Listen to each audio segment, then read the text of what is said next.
Hello and welcome into our second edition of this new Liberty Ballers Hoops Hangout.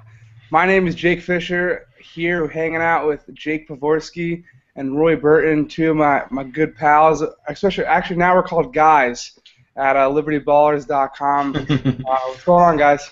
How's it going? Going pretty good. We're filming this Sunday, February 23rd, just around noon, a few days after Sam Hinkie pulled four, I won't say monumental, but four impactful trades at the 2014 trade deadline. So, of course, we're going to be here to break all that down.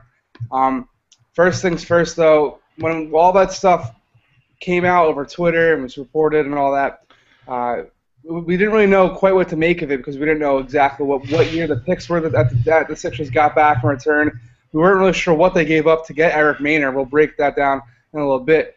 We're still not sure.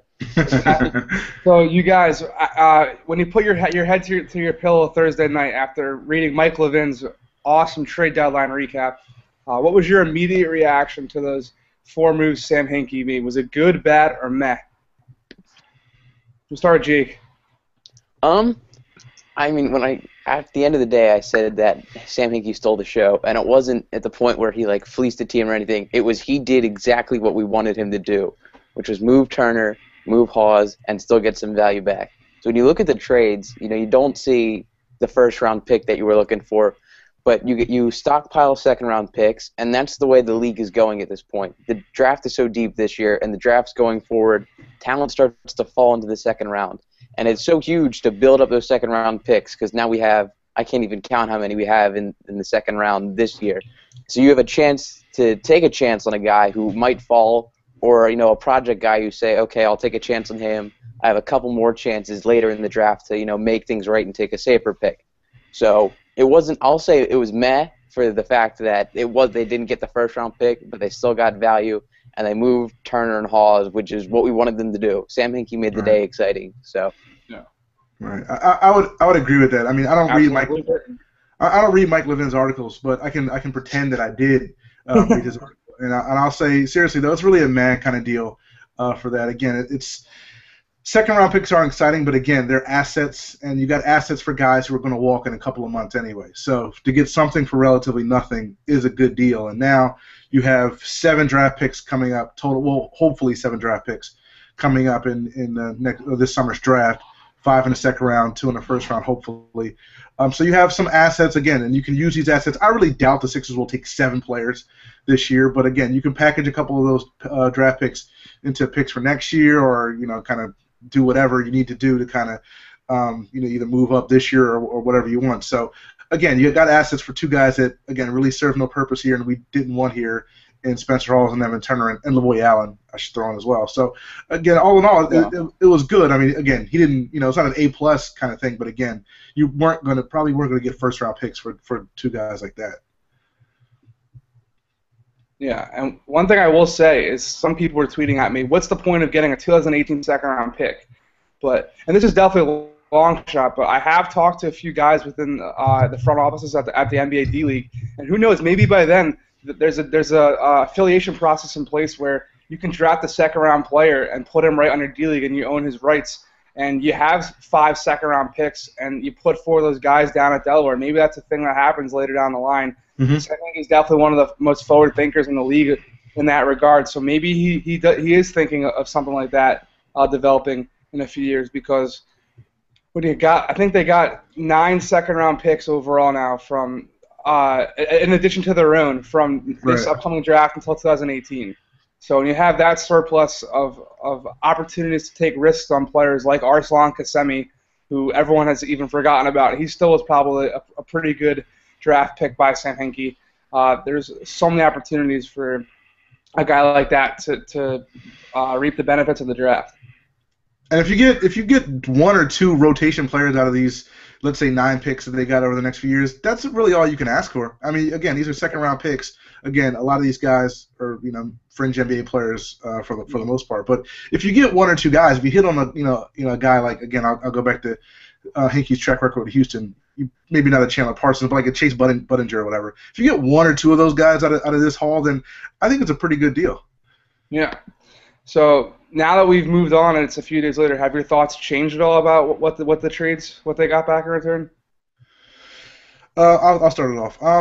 Again, it's really hard to kind of evaluate everything until these guys are either A, picked with these picks, or B, these picks are kind of flipped onto something else. So I don't think my opinion on this will change probably for a couple of years, because again, we just don't know what's going to happen with the picks that Hinkie brought in last week. Yeah, Jake, what you got? I mean, the guys they brought back are nothing special. Maynard, I don't know what he's going to be. Mullins is an even worse version of Spencer Hawes. Why he's here, I still don't totally understand, but I guess we'll have to deal with that. It is surprisingly possible. But, I mean, you got the second-round picks, and we're going to get to this a little later, but, and as Roy said, I don't think they're going to hold on to them all, and before the end of the day on Thursday, it looked like they were trying to move some of those with Evan Turner. Yeah. Speaking of Mullins, I really hope they have like a Byron Mullins mustache giveaway night, because I think it's dirty. But moving forward, of course, Evan Turner and Spencer Hawes only got back second-round picks or a second-round pick when they were moved, and I was starting to think about it and talk to a few people about it in the aftermath of the deadline. And I have reason to believe that if those guys had another year left on their contracts, maybe they would have been able to get back a first-round pick. Like, you look at the Indiana Pacers, they're taking Evan Turner now, hoping that he can help them be a scorer off the bench. But then his contract's up. They're going to have to use their money to re-sign Lance Stevenson. Who knows if he's going to be back in Indiana in the future. Do you guys think if maybe they had more years left on their deals, maybe they could have got back a first-round pick? I think so. I think you probably could have got, I think especially, like you said, for Evan Turner, a guy who could be a quality bench player for a team that has championship aspirations. If you trade him with an extra year in his deal, which wouldn't have been at that much money, I think you probably could have got another first-round pick. I don't know what Indiana's, if their situation is as far as picks go, but if they did have one to kind of give up, I think you probably could have got one for Evan Turner. Spencer Hawes, maybe not so much. And I think the league is wising up to the point where everyone is starting to value their draft picks. No one's trading a top first-round pick for 2 or 3 months of Evan Turner and then having him walk. The trend is now to build yourself through the draft, because not everyone is going to go out in free agency and throw a lot of cash or bring in those top-tier free agents. So no one's willing to give up their top picks for someone who's not going to be here very long. If you had another year, maybe, I think teams would definitely like to have their guys under more team control. But, I mean, the trend used to be to the point where you're just throwing out picks, whatever, and bringing in guys for a championship run, and that's not happening anymore. Yeah. And, yesterday I was on my way to work. I was covering my first ever wrestling meet for the Boston Globe. Nice. And, okay. I had an idea flow through my mind, because I was listening to the Rights to Ricky Sanchez podcast with Spike Eskin and Mike Levin, and they're talking about Zach Lowe's, how he said Spencer Hawes. Here you go, Roy. Spencer Hawes' performance against Cleveland was a masterpiece of not giving a fuck. So, there's your first curse, Roy. So I started thinking, because Spencer Hawes was traded pretty early in the morning on Thursday, and then Hinkie waited a couple hours in between each other move to get things started. I kind of think maybe Hinkie struck a deal with Cleveland, but going into that trade, that Hawes would get sent there in the morning. Because a lot of times what happens with these deals and signing 10-day contracts, stuff like that, they come to an agreement the night before and they call in the office first thing the next morning. Do you guys think there could be any truth to that conspiracy theory that Hawes was traded, that was agreed to be traded before they played Cleveland on Wednesday night? That's a good theory. I never thought about it. I saw you wrote the conspiracy theory in the rundown, and I wasn't sure where you were going. I thought you were going back to the Obama toilet paper that Spencer Hawes has. I don't know. Did Hawes practice that day on that Thursday? I don't remember if I thought he did, but I'm not sure. So I'd probably lean against conspiracy theories, although I do like them. I watch 24 and House of Cards, so I'm all about that kind of stuff. But I don't know if there was, because I think Hawes actually practiced that morning. So I don't know if anything got done until the time he actually got dealt. Yeah. What do you think, Jake? Jake, you are a true trade deadline truther. But I don't think. Yeah, I'm here. But I don't think anything happened the night before. I think it sort of came around in the next morning, and they went from there. Although it is funny to sit down and you watch that game where Hawes is doing absolutely nothing, and Dan Gilbert's staring there. I need that guy. Like, that's the guy I need to help put my team over the top. So, kind of fun. Yeah, and Rich Hoffman, if you want to check out how bad Spencer Hawes played, and Rich Hoffman's analysis of the deal on Liberty Ballers, he compiled a little 30-second YouTube clip of plays of Hawes just literally not even trying on defense. It was really funny. But last thing I want to touch on about the actual deals, and then we'll move on to the aftermath of the deals. The trade that almost was, Jake. He put up a little thing on it, and it really got some traction in LA. Right. Just talk me through that experience, trying to see what that last Evan Turner deal was going to be. Well, it was weird. They were talking to Los Angeles, and Ramona Shelbourne out at ESPN LA reported that the Sixers had interest in Chris Kaman, and this was like around 2:45, and it came kind of close. It would have been Evan Turner and a handful of second rounders. I didn't get a specific number for Chris Kaman, and both the Sixers and the Lakers were looking to be compensated with first-round picks. Mm-hmm. And they were looking for a third team in that deal to help facilitate it, because otherwise the Lakers can't trade a first-rounder until, I think it's 2019. So for the Lakers to move a first-round pick there, which from my understanding is what was going to happen, they needed to be compensated with one. The issue was they couldn't find a third team to help facilitate the deal and give a first-round pick. Yeah. So the deal kind of died right before 3 o'clock. I guess either the Sixers reached out to Indiana, or Indiana was making a last round of calls, and they struck a deal right before 3 to just unload Evan Turner and get him out of here. Yeah, I mean, I was talking with Thaddeus Young's camp. That sounds really weird, but some people camping with Thaddeus Young, and some people close at that, and they really believe that Phoenix was the leading candidate for the third team. And it would have been Jordan Hill going to Phoenix in exchange for one of Phoenix's first, and then Thad and Evan both going to LA. But Phoenix would have preferred to grab Thad instead of Jordan Hill. So some complications. I can't blame them for that, but I mean, to see LA want Turner and Thad, it makes sense, because if you're giving up your first round pick, which is going to be extraordinarily high, you're going to want the most value out of that. And Phoenix probably doesn't have any interest in Hill to begin with. Yeah, so Sam Hinkie was very close to having 3 lottery picks, which now that we say that, maybe this deadline actually becomes bad, not meh. But at the end of the day, he did get a lot of quality aspects and assets back in return, one of those being Danny Granger. I put out a story on his buyout a couple days ago. I think it was Friday morning, saying that Danny Granger fully expects to be bought out. His representation is not happy. He was pissed when he found out that he got dealt from the first place in the Eastern Conference, Indiana Pacers, to the second to last place Eastern Conference, Philadelphia 76ers. He was livid. Still, though, a classy move to go into practice that day and say goodbye to everybody. But still, he wants to get bought out, and a lot of people around the league expect him to sign with either the Spurs or the Heat, and definitely I was told the Heat would be there'd be a little bit of spite behind that if he signed with Miami, which would be fun. But at the same time, there's reason to hold on to Danny Granger for the Sixers' perspective, and Sam Hinkie said they're going to have discussions to try to work it out. If they can hold on to Danny Granger until July 1st. Once he becomes a free agent, the Sixers maintain his bird rights, then they'll be able to sign and trade him. Jake texted me the other day asking me, what could they even get back in return from him? And I thought, you know what, maybe they'll just get another second-round pick.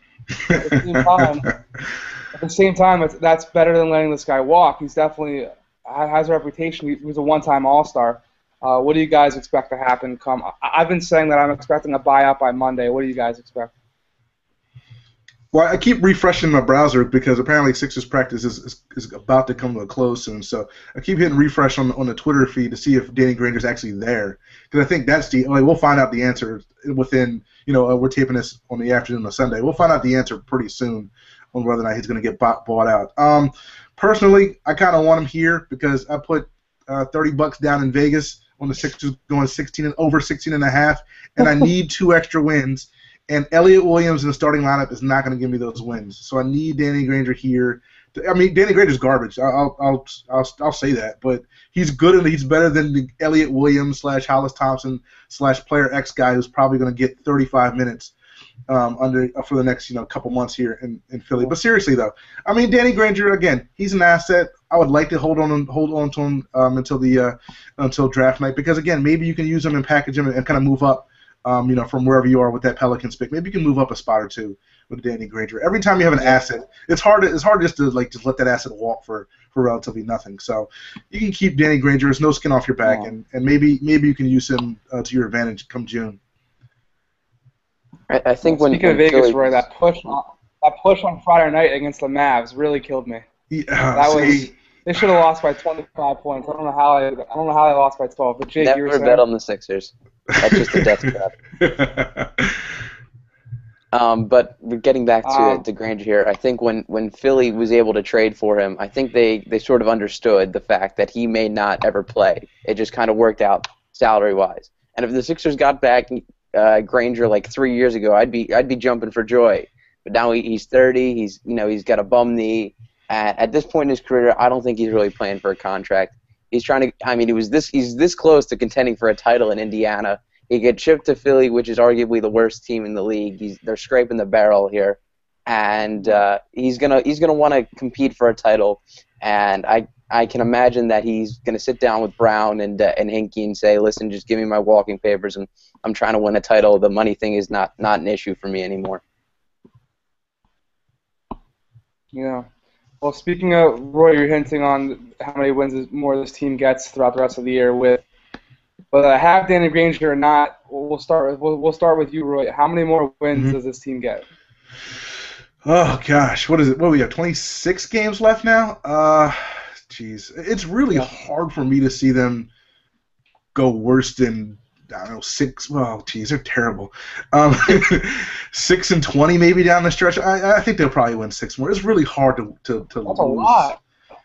Yeah, I know, but that's still what, like 23% thereabouts or whatever. I mean, this team there's some talent. I mean, you saw Thaddeus Young the other night. Was it 30 and 13 and 7 and 6 or whatever line he put up? You can't play 2v5 though. You can't. There's going to be opportunities for a guy like a Thaddeus Young or maybe James Anderson gets hot and goes off for 30 again or something, and you'll steal a win or two here and there. So I think they'll probably. Oh God, yeah. You know what? I'll go with 6. I'll go high and I'll say 6. Wow, Jake, what you got? No, I'm not going that high. I'm maxing out at 3 here. I'm not the guy who's going to say they're gonna lose everything. They're just going to lose 36 straight to end the year. But I don't think there's the talent there. I mean, they have MCW who's sort of hit the wall there, and he's struggling a little bit. Dad's doing what he can, but at this point, I think it's 3 is the max, and they'd be happy if they won 3. The guys that would be happy, the management would say it's whatever. Yeah, I would set the over/under at 2.5, and I don't know how they win more than 3 games. I really don't. They have Milwaukee at home on Monday, and then Orlando at home on Wednesday, and one more home game after that. And then that ends their 5-game homestand they're on right now. Then after that, 13 of their last 22 games are on the road. Plus, a lot of those teams are currently in the playoffs, and most of those teams are in the top half of the NBA and forcing opposing turnovers, which I pointed out a couple weeks ago.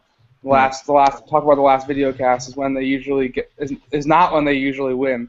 So if you get sad and getting double teamed and having those off nights that he does have when defenses lock in on him, they could really struggle to score points. I think tomorrow night's gonna be pretty telling to the point where if Milwaukee just beats the living shit out of them, I mean it's gonna be tough to watch the rest of the season to begin with. But 3 might be looking a little high if we see Milwaukee winning by 10, 12 points. Yeah, Milwaukee gave Indiana a run for their money last night, so I agree. We're definitely going to learn a lot about this team, which is sad to say, but over these next 2 games versus Milwaukee and Orlando. But let's not forget, March 1st, the Allen Iverson retirement ceremony, the energy in the building could propel this team to a large, fantastic, hopefully their 17th win of the season over the Washington Wizards. You would need him to suit up to win that night. I would love him for him to suit up, but I think that might push back that whole retirement thing a little bit. With the Hall Save of it Fame, for another night. Keep building it up. Keep and, March 14th, the Evan Turner return game. Yes. Could be a good night as well. We need a video montage. Let's talk about that for a second if we can. What do you think the reaction is going to be for Evan Turner coming back? He's going to get booed. Yeah, he really is. And it's not by any he is Iguodala in the sense that people wanted him to be something that he isn't. Mm-hmm. Iguodala is a nice third scorer who's a great shutdown defenseman. Turner is what he is. I mean, you can't expect him to come in and be your franchise guy. We thought he was to begin with. He showed that over 2-3 years he wasn't. He's going to be an okay guy off the bench in Indiana. He's going to take a lot of shots. He's not going to play defense for you. He is what he is. But he's going to get booed here because fans wanted more, and they always want more here. It's the issue. We never get enough here. Never. You can, Roy, what were you going to say? No, just we never get enough. You're right. He's probably going to get booed. I don't know if I guess he should. I don't know. It's whatever. Again, he just never was the guy. We had high expectations, and he just kind of never fulfilled them. But he wasn't terrible. I mean, we've had a lot worse draft picks than Evan Turner, so it'll just be interesting to see what happens. Yeah. Well, you can check out a eulogy of Evan Turner's time in Philadelphia, written by one Mike Levin on LimitedBallers.com. Jake Pavorsky did a Boy Allen eulogy. Yes. Who Indiana waived Orlando Pace, I think. Orlando Johnson. Sorry, Orlando Pace is a football player, right? Yeah. Former offensive tackle for St. Louis. They waived the player in order to keep Boy Allen, so that's a thing. So stay tuned to see how your former Sixers perform in their hopes to contend in the playoffs. We'll see if Spencer Hawes, who his pasty skin complexion looked wonderful with that Cleveland Maroon. Yeah, it did. We'll see if the Cavs can make the playoffs. But we're gonna sign off from the Hangout for a couple weeks now. Maybe touch base again where this team stands if they challenge in the Bucks for the top seed. But then we'll move into the draft talk. We'll recap the NCAA tournament, stuff like that, and fill your fix with draft prospects left and right. So thanks for hanging out with me, guys, and we'll stay tuned for next time. Let's do it.